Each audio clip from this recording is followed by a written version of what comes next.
सच पूछिए तो उन्हें मुल्ला जी की दुकान से सामान खरीदते देखकर मुझे बहुत हैरत हुई और गुस्सा भी आया कि हम सबको मुसलमानों के बाइकाट का पाठ पढ़ाकर खुद उन्हीं से व्यवहार कर रहे हैं। मैंने फौरन उनके पास पहुंचकर सवाल किया, वाह दुबे जी वाह, हम सबको मुल्लाओं का बाइकाट करने का कहते हो और खुद उन्हीं से सामान खरीदते हो, कहीं धर्म परिवर्तन तो नहीं कर लिया?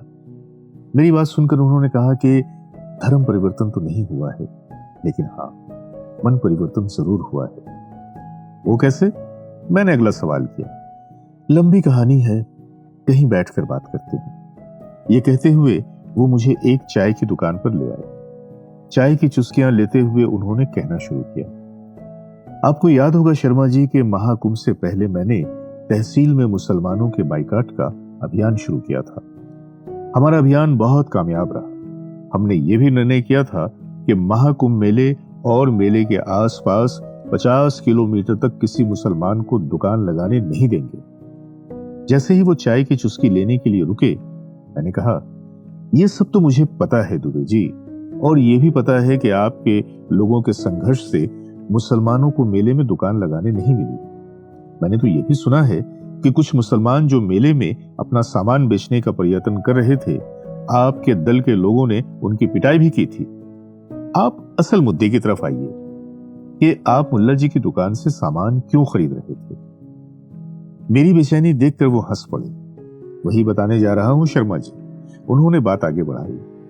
हमारे संघर्ष से मुसलमानों को कुंभ में हर बार की तरह दुकानें लगाने तो नहीं मिली, लेकिन अचानक मौनी अमावस्या स्नान के समय मेले में भगदड़ मच गई।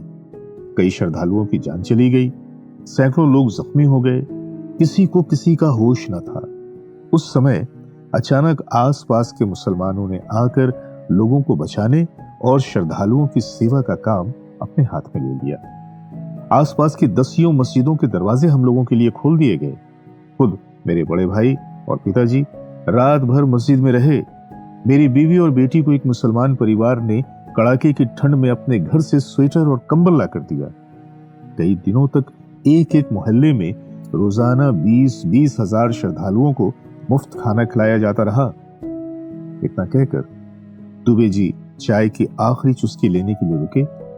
चाय खत्म करके उन्होंने मेरा हाथ अपने हाथ में पकड़कर कहा, शर्मा जी, मुसलमानों को हमने महाकुंभ में चाय, बिस्किट, चिप्स और छोटी छोटी चीजों की दुकानें खोलने नहीं दिया, पर उन्होंने कुंभ के अतराफ हर जगह मोहब्बत की दुकानें खोल ली। मैं खुद मोहब्बत की उस दुकान का ग्राहक रह चुका हूं। अब सोचता हूं कि जब उनकी दुकान से इतनी मोहब्बतें खरीदी हैं, तो मोहल्ले के मुल्ला जी की दुकान से सब्जी खरीदने में क्या दिक्कत है? इतना कहकर दुबे जी फिर मुल्ला जी की दुकान की तरफ चल पड़े। शायद उन्हें कुछ और भी सामान खरीदना था।